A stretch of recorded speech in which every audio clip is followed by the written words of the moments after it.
La perseverancia es la marca por excelencia de la preservación divina. Déjenme hacerles una pregunta. ¿La fe es un don de Dios? ¿Sí o no? ¿Y el arrepentimiento es un don de Dios? Sí, es un don de Dios. Ahora, ¿cómo yo sé que Dios le ha dado a alguien el don de la fe? Porque la persona cree.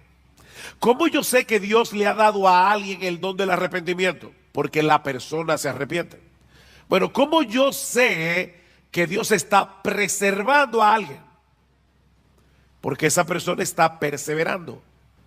La fe verdadera persevera hasta el fin, como vimos en el texto de Primera de Juan. Pero por otra parte, el autor también quiere ayudar a los verdaderos creyentes de esta iglesia a que puedan experimentar la seguridad de salvación. ¿Lo vieron en el versículo 11? Que muestra la misma solicitud hasta el fin para alcanzar la plena seguridad de la esperanza. Que puedan estar seguros de que son salvos.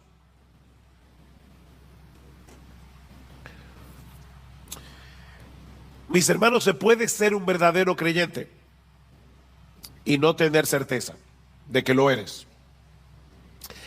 La seguridad de salvación no la tienen todos los cristianos.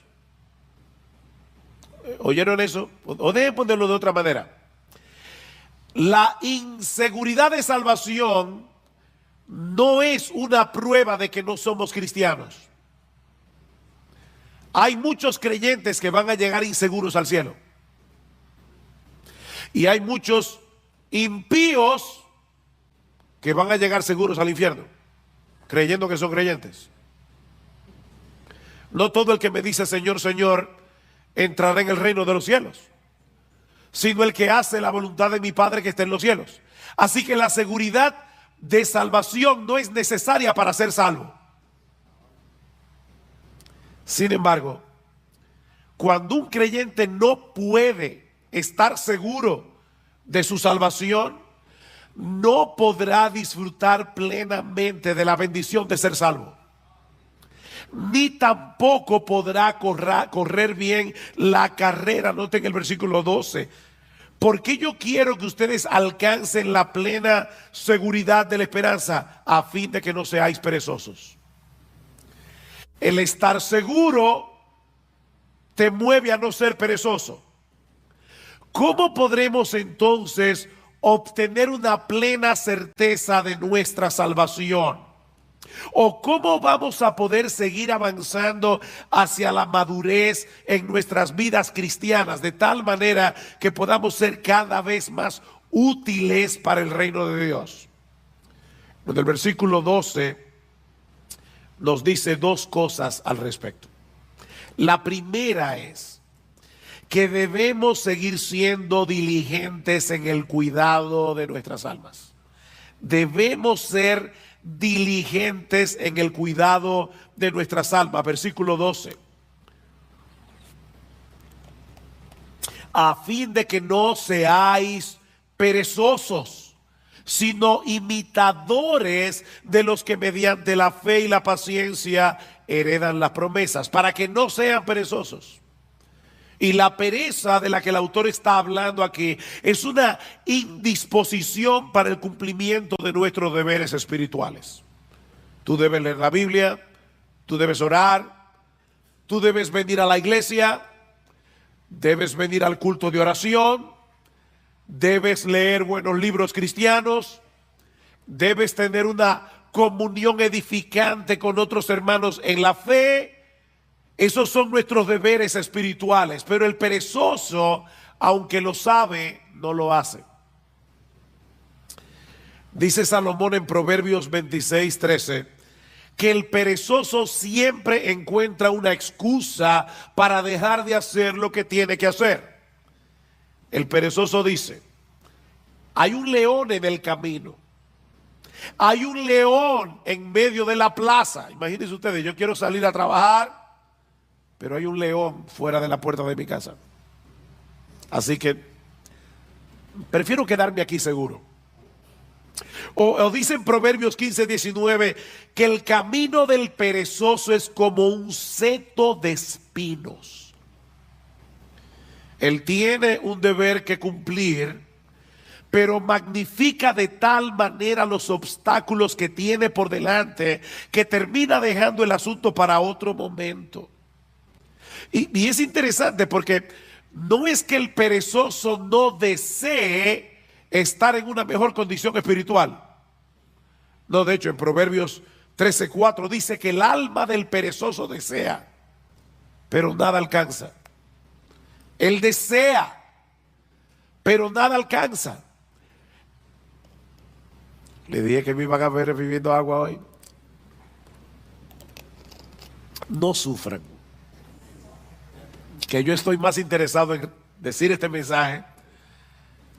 Mañana descansaré la garganta. El perezoso no ha perdido la capacidad de desear una mejor condición espiritual de la que tiene. Él quiere, pero no lo puede alcanzar por causa de su pereza. Mis hermanos, si no somos diligentes en el uso de los medios que Dios ha provisto para que alcancemos una mejor condición, nuestros deseos nunca serán cumplidos. ¿Qué debemos hacer entonces? Despojarnos de nuestra pereza espiritual y en dependencia del Espíritu Santo disponernos a hacer lo que debemos hacer en el momento en que debemos hacerlo, aunque no tengamos ningún deseo de hacerlo. Pastor, ¿y eso no es hipocresía? No, eso es diligencia. Eso es diligencia. Yo no tengo deseos de leer la Biblia hoy en la mañana. Pídele a Dios que te dé deseo, ábrela y léela. Yo como que no tengo deseos de ir a la iglesia hoy. Levántate, cámbiate y sin ningún deseo, ven a la iglesia. Ser diligente es hacer lo que tú tienes que hacer en el momento en que tienes que hacerlo, aunque no tengas ningún deseo de hacerlo. El crecimiento espiritual requiere un esfuerzo diligente de nuestra parte. Pero pastor, yo creía que la salvación era por gracia. Y lo que usted está diciendo de verdad parece oponerse a la doctrina de la gracia. Si es por gracia, yo no tengo que hacer nada para merecer la bendición de Dios. Tú tienes razón. Si es por gracia, no es por mérito. La gracia se opone al mérito, pero no se opone al esfuerzo. De hecho, Pablo le dice a Timoteo en 2 Timoteo capítulo 2, Timoteo, esfuérzate en la gracia. Esfuérzate en la gracia. La gracia se opone a nuestros méritos. La gracia no se opone a nuestro esfuerzo. Es en el contexto de nuestra diligencia que podemos disfrutar de la bendición de Dios. No porque ese esfuerzo nos haga merecer que Dios nos bendiga, sino porque Dios ha decretado que seamos bendecidos siendo nosotros diligentes, usando los medios de gracia, la lectura regular de la palabra, la vida de oración privada y corporativa, congregarnos con el pueblo de Dios en el día del Señor, participar de la Santa Cena como haremos esta noche, leer buenos libros cristianos. Dios ha decretado fortalecer nuestra salud espiritual haciendo uso de esos medios. Pero el hecho de esforzarnos por hacer esas cosas no nos hacen merecedores de nada. Porque esa diligencia es impulsada en nosotros de pura gracia, en una forma misteriosa que nunca vamos a poder entender. ¿Qué dice Pablo? Por tanto, amados míos, como siempre habéis obedecido, no como en mi presencia solamente, sino mucho más ahora en mi ausencia, ocupaos en vuestra salvación con temor y con temblor, porque Dios es el que produce en vosotros así el querer como el hacer por su buena voluntad. ¿Quién produce el querer y el hacer? Dios lo produce. ¿Quién es el que tiene que ocuparse en su salvación? Tú y yo debemos ocuparnos en nuestra salvación. La obra de Dios nos impulsa a obrar. Y precisamente por eso Él se lleva toda la gloria en nuestro esfuerzo.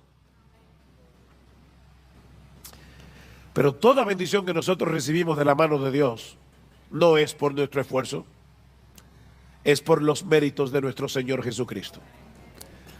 Bendito el Padre, el Dios y Padre de nuestro Señor Jesucristo, que nos bendijo con toda bendición espiritual en los lugares celestiales en Cristo, según nos escogió en Él desde antes de la fundación del mundo. Todo lo que nosotros disfrutamos de la mano de Dios es únicamente por Cristo.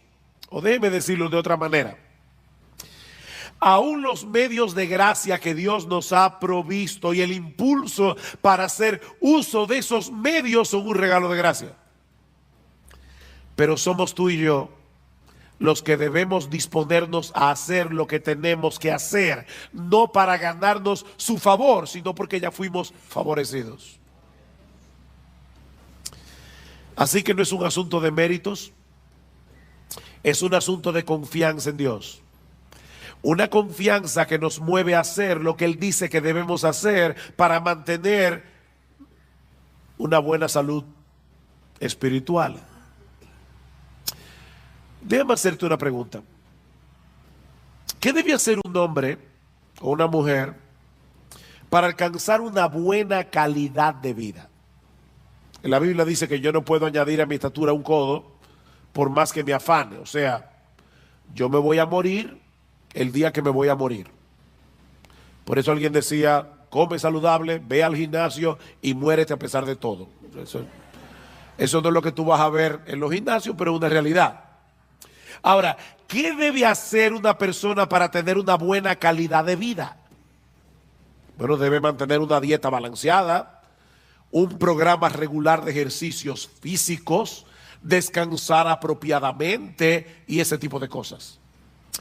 Dios ha diseñado nuestros cuerpos para que responda a la dieta, al ejercicio, al descanso. Si yo soy responsable en el cuidado de mi cuerpo, aún así puede ser que me enferme y que me muera antes de cumplir 40 años, pero lo cierto es que esas son las cosas que yo debo hacer en mi responsabilidad para tener una buena calidad de vida. ¿No es así? Si Dios determina otra cosa, amén.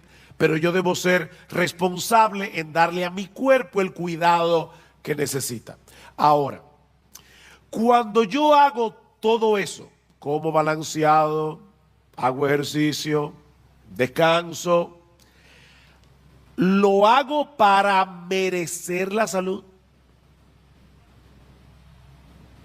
No es un asunto de méritos. Es un asunto de responsabilidad y de confianza en que Dios me dice que lo haga. Si yo estoy enfermo y me tomo la medicina que el médico prescribió, no es para merecer ser sanado, sino porque confío en el médico. ¿No es así? Mi deseo de ser sanado y mi confianza en la capacidad del médico es lo que me hace hacer lo que él me dice. Bueno, hermanos, lo mismo ocurre con nuestra vida espiritual. Pablo dice a Timoteo, ejercítate para la piedad. O como lo traduce la Biblia de las Américas, disciplínate a ti mismo para la piedad. Eso es algo que nadie puede hacer por ti. O sea, no esperes que tú te vas a levantar por la mañana. Wow, qué deseo yo tengo de salir a correr 5 millas. No. A veces los que corren y hacen ejercicio físico no tienen deseo de levantarse, pero ellos lo hacen por responsabilidad. Bueno, tampoco esperes que todas las mañanas tú te vas a levantar con un impulso para leer tu Biblia. No, a veces tú vas a querer seguir durmiendo, pero debes levantarte como quiera, abrir tu Biblia y leerla. Ejercítate para la piedad. Disciplínate a ti mismo para la piedad. Ahora, nunca olvides que son medios de gracia. Eso quiere decir que aun cuando haces uso de esos medios que Dios ha prescrito para preservar la salud de nuestras almas, debemos hacerlo descansando en Él. No en nuestras propias fuerzas o en nuestra propia capacidad. Señor, voy a leer tu palabra, dame entendimiento. Abre mis ojos para ver las maravillas de tu ley. Alimenta mi alma. Déjame ver a Cristo en las páginas de las Escrituras y aumenta mi admiración por Él. Porque contemplando su gloria es que somos transformados de gloria en gloria. Señor, voy al culto de oración o de adoración. Por favor, ayúdame a adorarte sin distracciones. Por favor, ayúdame, Señor, que yo pueda percibir y experimentar tu presencia junto a mis hermanos en la iglesia. Ayúdame, Señor, para atesorar la palabra predicada de tal manera que obre poderosamente en mi corazón. Ayúdame, Señor. Así que lo primero que el autor de Hebreos nos está diciendo aquí es que si tú quieres perseverar hasta el fin, si tú quieres seguir avanzando hacia la madurez cristiana, debes ser diligente en el cuidado de tu alma. Amparado en el poder del Espíritu de Dios, pero tú debes ser diligente en el cuidado de tu alma. Pero hay algo más que debemos hacer. Y es aprender a esperar con fe y con paciencia que Dios haga en nuestras vidas lo que Él ha prometido hacer. Vean el versículo 12 otra vez. A fin de que no seáis perezosos, sino imitadores de los que mediante la fe y la paciencia heredan las promesas. El texto no nos dice explícitamente quiénes son esos creyentes a los que debemos imitar, pero obviamente se refiere a todos los hombres y mujeres de fe del Antiguo Testamento que encontramos en el capítulo 11 de la carta a los Hebreos, y de los cuales Abraham es un prototipo. Vean el versículo 13. Pues cuando Dios hizo la promesa a Abraham, no pudiendo jurar por uno mayor, juró por sí mismo. ¿Por quién jura Dios? Por Él mismo. Diciendo, ciertamente te bendeciré y ciertamente te multiplicaré. Y así, habiendo esperado con paciencia, obtuvo la promesa. Habiendo esperado ¿cuántos años? 25 años, con paciencia, pero Dios le dio el hijo. La historia de esos hombres, mis hermanos, quedaron registradas en las Escrituras con un propósito didáctico. Dice Romanos 15, porque todo lo que fue escrito en tiempos pasados para nuestra enseñanza se escribió a fin de que por medio de la paciencia y del consuelo de las Escrituras tengamos esperanza. No es un consuelo para ti leer la historia de Abraham y ver que cuando este hombre tenía casi 100 años y Sara 90 y era estéril, esta mujer salió embarazada. ¿Y sabes qué fue lo que le embarazó? La promesa de Dios. Dios lo prometió.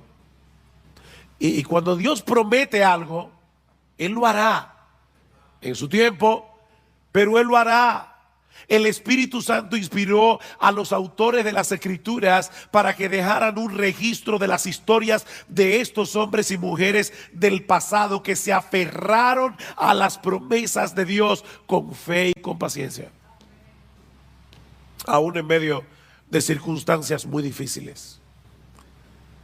Y Dios quiere que imitemos a esos hombres que supieron esperar paciente y confiadamente en el cumplimiento de las promesas.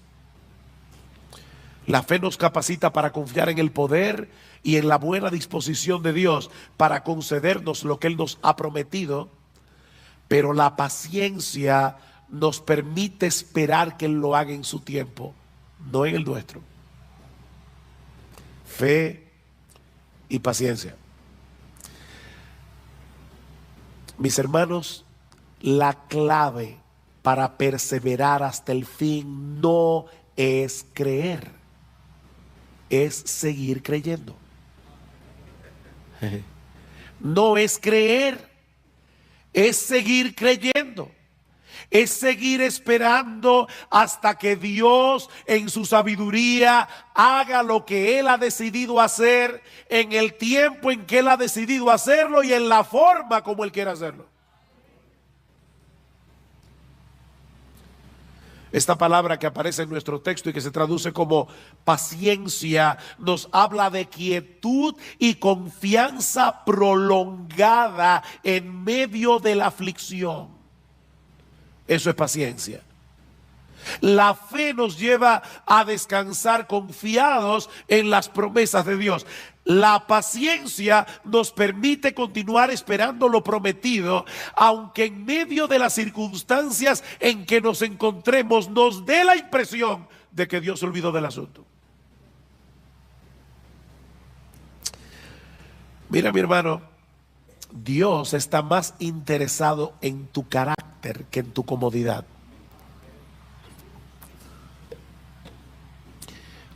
Él quiere llevarte a depender más de Él,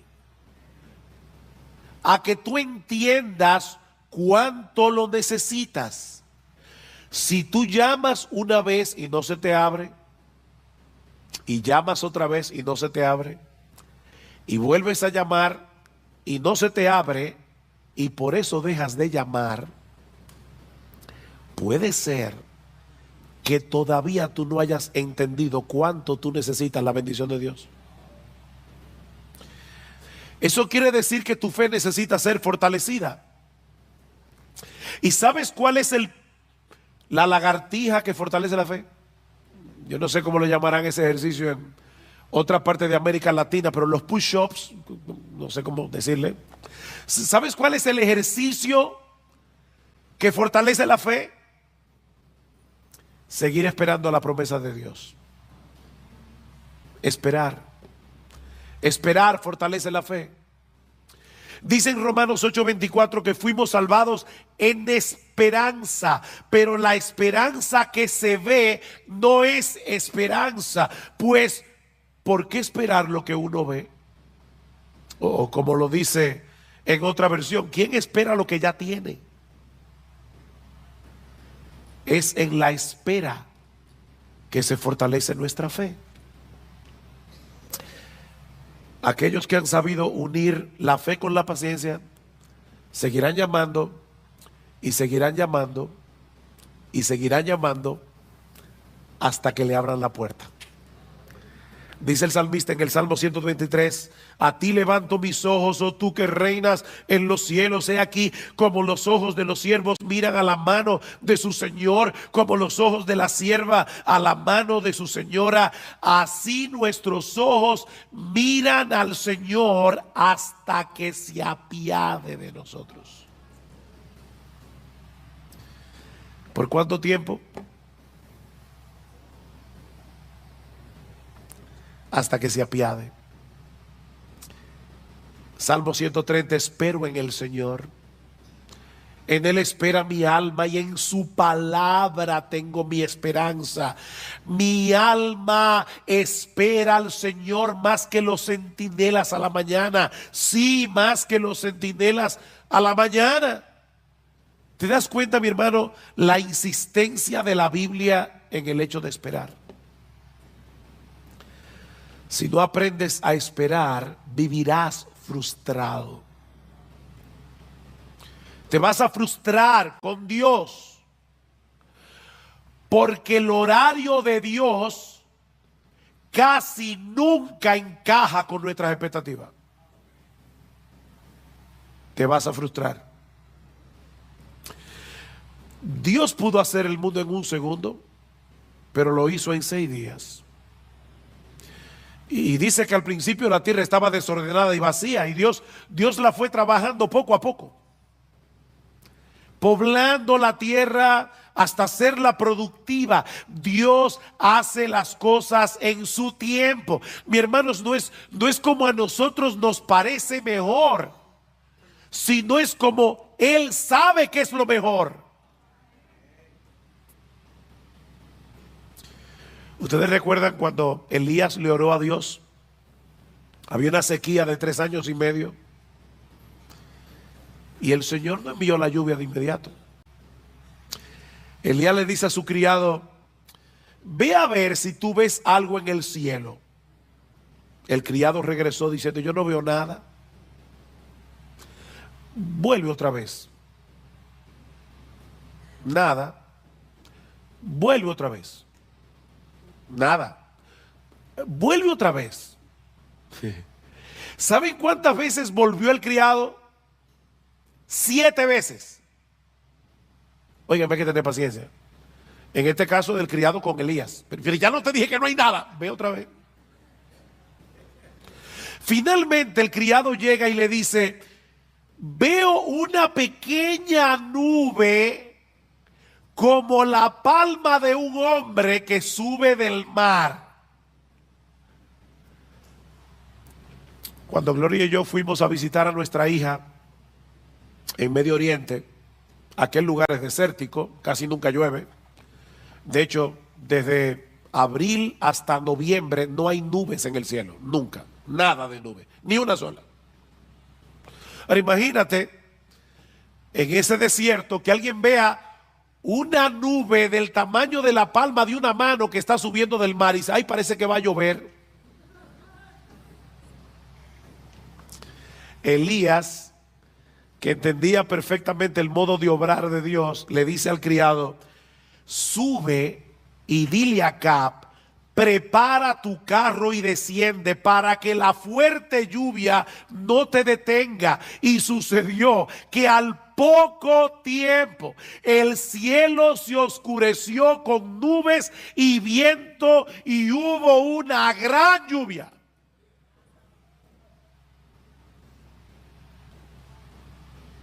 Dios tiene su forma de obrar. Él desea moldear nuestro carácter. Y eso solo es posible en el contexto de la fe y de la paciencia. Tenemos un problema, deseamos ser atendidos de inmediato, entendemos que el asunto es urgente. ¿Y saben lo que hace Dios? Dios mueve las cosas de tal manera que todo el mundo esté ocupado y que nadie te pueda atender. ¿Te ha pasado?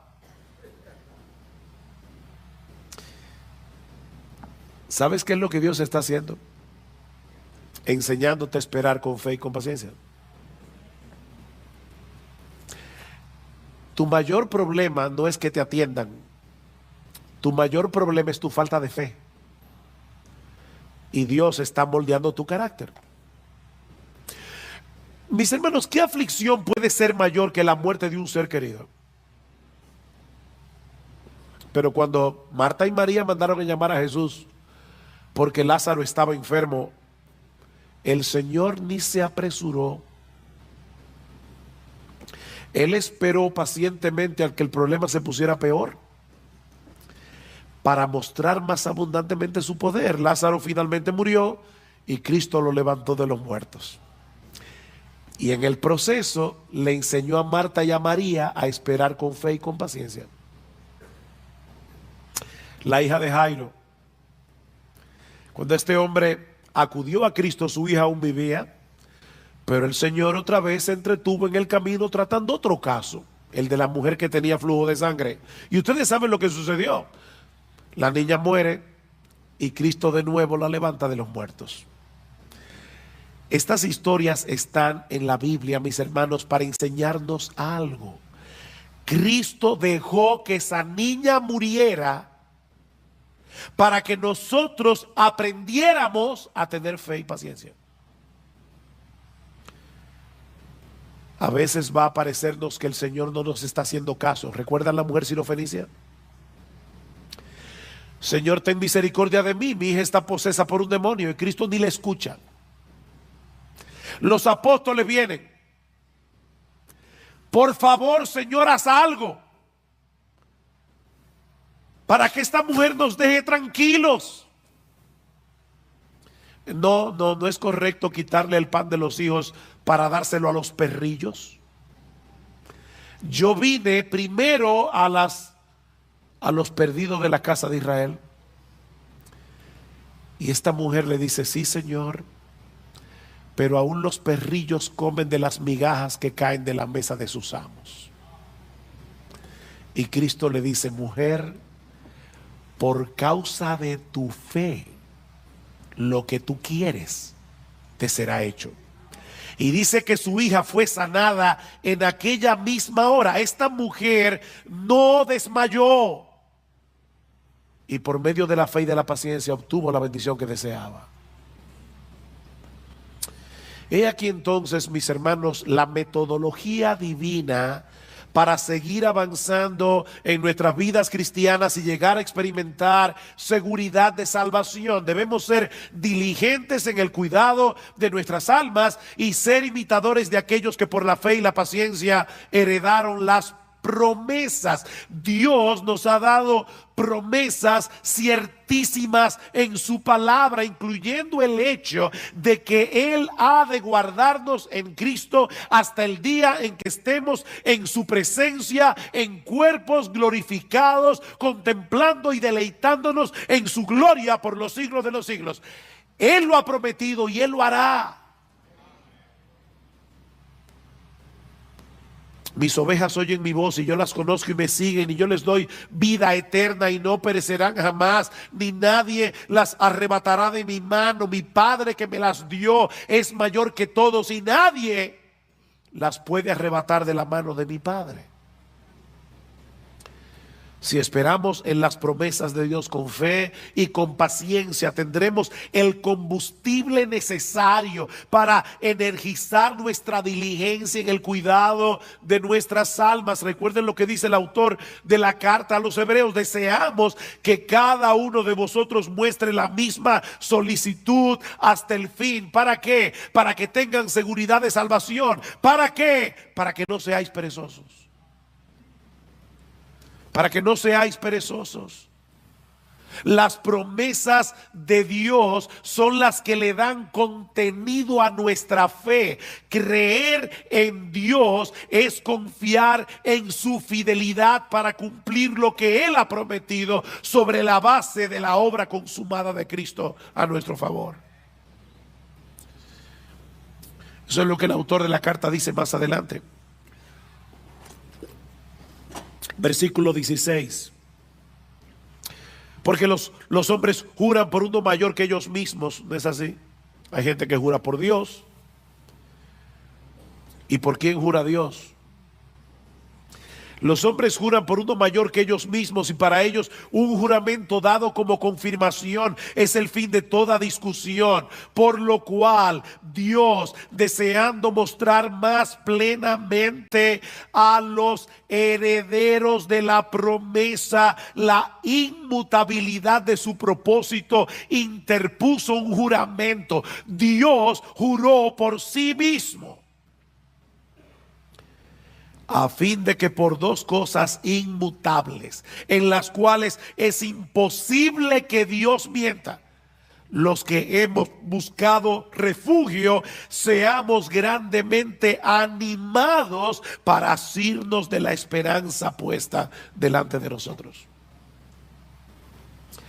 Seamos fuertemente, grandemente animados.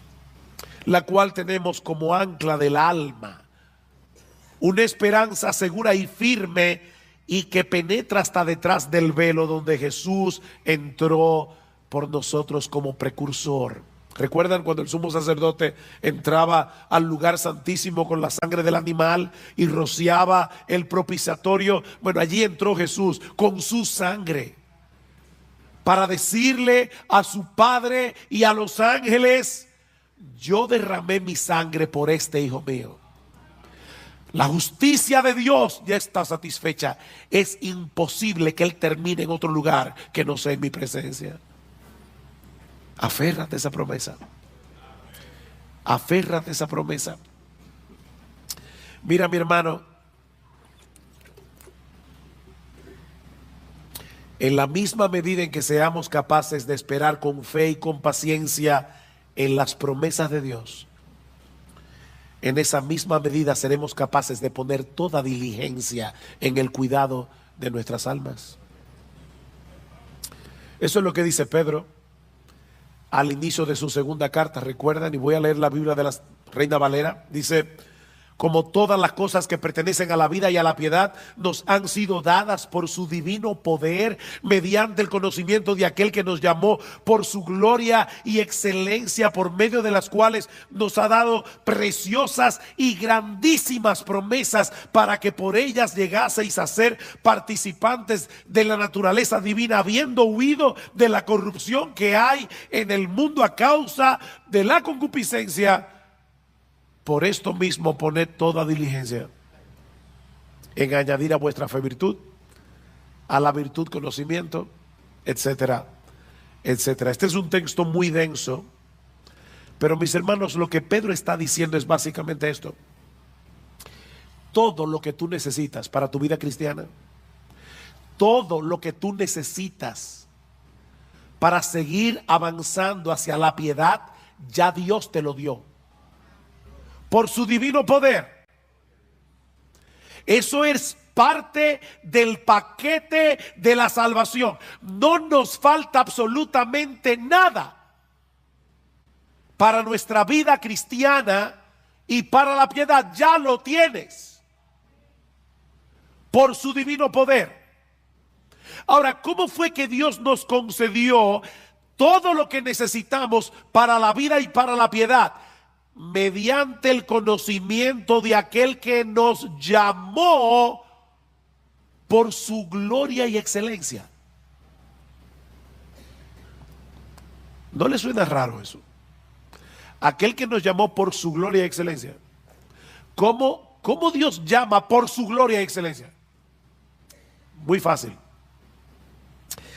Dios abrió los ojos de nuestro entendimiento para que pudiéramos ser capaces de ver con deleite la gloria y las excelencias de Jesús. Lo que lo hacen a Él el ser más hermoso, el ser más deleitoso de todo el universo. Y de esa manera Dios nos atrajo a Jesús por su gloria y excelencia.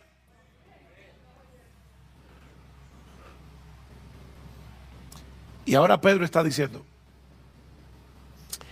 el hecho de saber que el poder omnipotente de ese Dios que nos llamó por su gloria y excelencia está obrando en nosotros hasta que estemos en su presencia en cuerpo y almas glorificados, es una poderosa motivación para poner toda diligencia en añadir a vuestra fe virtud, a la virtud conocimiento.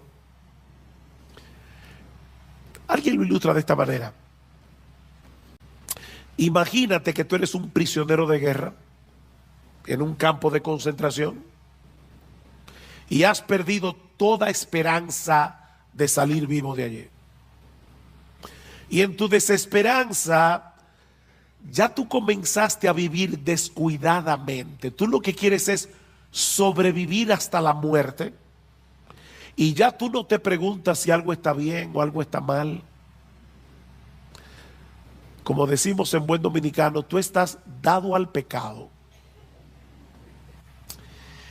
Pero de repente te enteras de que se está planificando un intercambio de prisioneros.